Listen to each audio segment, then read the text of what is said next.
Guys நான் சும்மா ரெண்டும் தாட்ஸ் அடிக்கடி வரும். அது சும்மா டாக்குமெண்ட் பண்ணிட்டு ஃபுல்லாக ஒரு எடிட் எல்லாம் போடுவேன்னு நினச்சிட்டு இருக்கேன். அது மாதிரி தான் இதுவும் டைம் இருந்தால் மட்டும் பாருங்கள் ஓகேவா. சும்மா புலம்பி தள்ளிட்டு போகிறேன். என்னன்னா இப்போ ரீசெண்டாக எனக்கு ஒரு 7ஆம் ஆண்டு 8ஆம் ஆண்டு இருக்கு ஓகேவா. நான் வந்து எப்படின்னா நான் கன்சியூம் பண்ண கண்டினியூலாம் அந்த மணி ஃபைனான்சியல் அந்த மாதிரி தான் இருக்கும். அந்த நேரம் யாருக்கும் அது இப்போ ஸ்கூலில் என்னோட என்வாயன்மெண்ட்டில் யாருக்கும் அந்த இன்ஃபர்மேஷனில் யாருக்கிட்டே இருக்காது பெருசாக. சின்ன வயசு வேறு. அப்போ நான் நினச்சிட்டு இருந்தேன் வந்து எந்த மைண்ட் செட் வந்து நான் தான் எல்லாரையும் விட ஒன் ஸ்டெப் ஹெடாக இருக்கிறேன். நான் தான் ஃபைனான்சியலி ஸ்டேபிளாக போகிறேன். நல்ல நல்ல என்ன நல்ல ஃப்யூச்சரில் நல்ல ஒரு நிலைமைக்கு போகிறேன். நான் தான் பெரிய பூலு அப்படின்னு நினச்சிட்டு இருந்தேன் சரியா. ஆனால் ஃபாஸ்ட் ஃபார்வர்ட் ஒரு 8 வருஷம் ஆகுதா, நான் நினச்சிட்டு இருந்தேன் எந்த மைண்ட் செட் வந்து டிஃப்ரெண்ட்டுன்னு, மற்றாக்களை விட என்ன மைண்ட் செட் வித்தியாசம், what separates me from others is my mind set அப்படின்னு நினச்சிட்டு இருந்தேன். ஆனால் ஃபாஸ்ட் ஃபார்வர்டு ஒரு 8 வருஷம் வரைக்கும் இப்போ பார்க்கும்போது எல்லாருக்குமே அதே மைண்ட் செட் தான், எல்லாருக்குமே அதே கோல் தான். எல்லாம் மாறிடுச்சு. இப்போ நான் எல்லாருக்குமே அதே லைஃப் தான் தேவை, பெருசாக ட்ரீம் பண்ணானுங்க. I want to make it in life, I want to be big in life, I want to be financially free. எல்லாருக்குமே அதே கோல்ஸ், அதே செட் ஆஃப் பார்ன்ற மாதிரி இருக்குது. அப்போ நான் நினைக்கிறேன், நான் முன்னாடி நினச்சிட்டு இருந்தேன் what separates me from everyone else is my mind செட்னு. ஆனால் ஒரு 8 வருஷத்துக்கு அப்புறம் இப்போ யோசிச்சு பார்த்தா தட்ஸ் டோட்டலி ஃபால்ஸ் அப்படின்ற மாதிரி தெரியுது. எனக்கு இப்போ 20 வயசு ஆகுது. என்னோட ஃப்ரெண்ட்ஸும் அதே என்னடா உன வாழ்க்கையில் என்ன வேணும்னு கேட்டால் நான் நினைக்கிறதான் சொல்கிறானுங்க. அப்போது இப்போ தான் I have come to the realisation that what separates you from others is not your mindset, it's the work that you do. என்னன்னா சும்மா எல்லாருமே நினச்சிட்டு இருப்பாங்க நம்ம எப்படியும் சக்ஸஸ்ஃபுல் ஆகிடுவோம். எல்லாருமே நினச்சிட்டு இருப்பாங்க நாங்கள் தான் பெரிய பூலி, எப்படியாவது சக்ஸஸ்ஃபுல் ஆகிடுவோம் தான் நினச்சிட்டு இருப்பாங்க.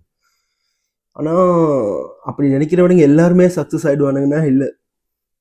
யார் வந்து அந்த 2 கொட்டையை வச்சுட்டு பிடிச்சிக்கிட்டு அந்த ஆகவே ரிஸ்க் எடுக்கிறானோ அவன் தான் பெரிய பூலிற மாதிரி இருக்குது. ஆனால் எனக்கு எப்படி அந்த ஃபைனான்சியல் ஃப்ரீடம் அடையிறது, எப்படி வளர்றது, எப்படின்னு ஒரு க்ளூவே இல்லாமல் இருக்குது. சும்மா எல்லாத்தையும் ட்ரை பண்ணுறேன். ஒரு 2 இயர்ஸ் முன்னாடி எஸ்எம்எம்ஏ ட்ரை பண்ணேன். அது இதில் போச்சு நல்ல. இந்த எல்லாரும் அந்த ஃபைனான்சியல் குரூஸ் எல்லாம் அதை பற்றி பேத்தி இருந்தாங்க. சரி நம்மளும் பண்ணுவோமேன்னு அதுவும் பெருசாக போகலை, ஒன்றும் ஆகலை. இப்போ கண்டென்ட் பண்ணிட்டு இருக்கிறேன், பர்சனல் பிராண்டிங்குள்ளே இறங்குவோம் அப்படின்னு கண்டென்ட் பண்ணிட்டு இருக்கிறேன். இன்ஸ்டாகிராமில் கண்டென்ட் போட்டு ஒரு 2 மந்த்ஸில் ஒரு 13K இருக்குது. அது கொஞ்சம் ஒரு மாதிரி போகுது. ஆனால் அதை மொனிடைஸ் பண்ணுறதுக்கு ஒரு வழி இல்லை. அந்த மாதிரி நிறைய யோசனைகள் இருக்குது. நம்ம அந்த எடிட்ஸ் எல்லாம் காட்டுவானுங்க. அது buy my parents their favourite car, buy my dad the favourite watch. அந்த மாதிரி பார்க்கும்போது ஒரு ஆசை இருக்கும், நம்மளும் இப்படி ஒரு நாள் பண்ணியே ஆகணும்டா இந்த மாதிரி. ஆனால் அதுக்கான வழி, அதுக்கான ஃபிகரிங் அவுட் ப்ரொசஸில் இப்போ இருக்கிறேன் ப்ரோ. எப்படியாச்சும் அந்த அடையணும். ஸோ இதுதான் என்னோட ஃபர்ஸ்ட் யூடியூப் வீடியோ. எத்தனையோ யூடியூப் சேனல் திறந்தேன் ப்ரோ, எத்தனையோ திறந்தேன் ஓகேவா.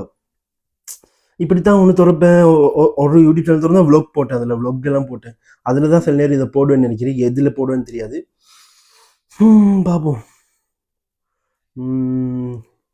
இப்போ ஒர்க் அவுட் செய்ய போகிறோம், அதையும் காட்டவா இல்லை நீ எப்படி ஹோமில் தான் ஒர்க் அவுட் செய்ய போகிறோம்? என்னென்னா ஜிம் ப்ரோ வரல. இந்த ஜிம் ப்ரோ ஆகவே எரிச்சப்புண்டு இருக்கிறது இதுதான் ப்ரோ.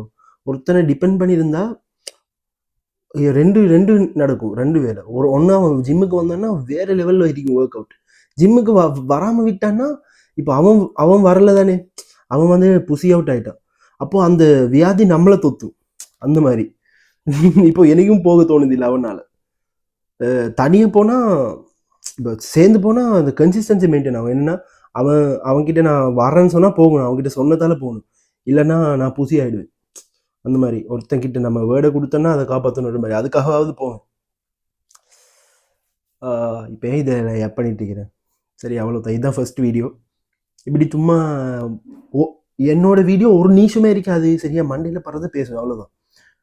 பிடிச்சிருந்தா சப்ஸ்கிரைப் பண்ணுங்க, அவ்வளோதான். இப்படித்தான் அடிக்கடி மண்டை கோளராக பேசிட்டு இருப்பேன் சரியா, 2 வாரத்தோட பேசுவேன். பிடிச்சிருந்தா பாருங்க, இல்லைன்னா தேவையில்லை bro, don't waste your time. Piece.